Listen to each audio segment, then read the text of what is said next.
How's it going? Today I'm doing a long run, hopefully the longest run to date. Planning on for sure doing 10, but maybe we'll get the 11th and 12th mile in there as well.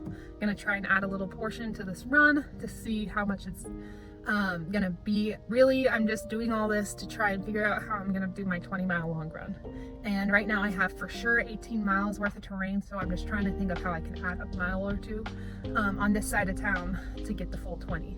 But anyways, excited for this run. It's nice outside. It is windy though, and unfortunately the wind's just gonna get worse, so I'm kind of in a rush to get going. But I've got my bag with me today. I've got a vanilla bean goo. I just bought a pack of those at Walmart, and I bought a bunch of other goos, but they're still on their way, so gonna have to wait a little bit longer before I start trying out some other goos. But I am excited for that. I did take your guys' recommendations. So we're gonna head out on this run, and I'll catch you guys on the other side. All right, I'm only like a quarter mile into this. I did a tempo run on Saturday, and then I did a sprint workout yesterday, and about 12 miles worth combining the two. And my legs are tired, so we're just gonna see how this 12 miler goes today. I feel like it's gonna be a slow one already. Halfway done with the run, 6 miles, super windy, gonna take a goo. These trails are forcing me to slow down big time, so still feeling pretty good. Just got done with mile 10. I'd be lying if I said I wasn't kind of tired. My legs are tired. But we only got 2 miles left, so what's another 2 miles, right? 12 miles done. I'd be lying if I said that was easy, because I definitely felt it the last few miles. Probably didn't help that I did an hour-long run at race pace on Saturday, and then I did mile intervals yesterday. I ran about 6 miles yesterday, and then today I went and did the longest run. That was quite a bit for that short time frame. So my legs were definitely feeling it the last few miles, but we got it done, and I made it 12 miles. I had to add a little bit more than I wanted to. So I'm thinking about this 20-mile run I'm gonna have to do in a couple months, and it's gonna suck.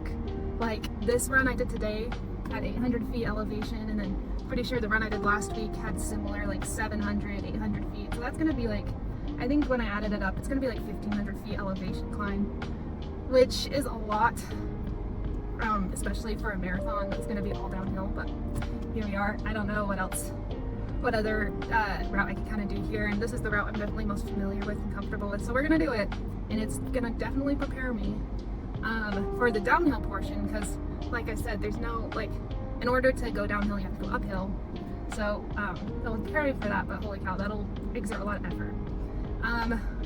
But yeah, 12 miles done. I will say that I went very slow today. They were like over 10-minute miles. And it was from the get-go, I was going over 10-minute miles. Like even on that first mile, about like a quarter mile down the road, I'm like, crap, it's gonna be a slow one today. And then I did about 5 miles worth of trail runs, and that slowed me down big time. Which honestly, I'm such a big advocate for hopping on a trail. If you have a trail near your house, probably the best thing you can do on your long runs is make a portion of the trail runs, because trails force you to slow down and they work you hard. But also, I think the idea of forcing you to slow down, I mean, I literally just did 2 hours of running out there, which is great training, obviously at a very slow pace, but honestly, these long runs aren't about pace. I could care less about the pace on these long runs. It's more about getting my body comfortable for being out there for long portions of time. The other thing I'll say, I ate another goo. Unfortunately, I'm still not able to eat all of these in like one setting. It always takes me like an entire freaking mile to consume a whole one, and even then I kind of get sick of it, and I like put half of it back and then I eat the rest of it later. So I have no idea how I'm going to be able to like consume one of these gels every 4 miles. I definitely need to get my other gels here in Lubbock to start trying out different things, because I can definitely see myself eating a couple of these goos. And by the way, I really like this flavor. No offense to my husband, but vanilla bean is superior over the caramel flavor. I need to get some of these other goos to see if I can get them down a little easier. I mean, luckily I haven't had any GI distress or anything like that, so I think it's just a matter of finding another brand that I can combine with these guys. That'll be a little bit easier to get down. So I ordered some other flavors, I ordered some other brands, and we'll see how that goes. Other than that, I'm gonna go grocery shopping right now. And then I'm gonna take a long hot shower and lay on my bed until I have to go to soccer and softball tonight for work, so life of an athletic trainer, life of a marathon trainer. But overall, I mean, at least we're increasing the mileage.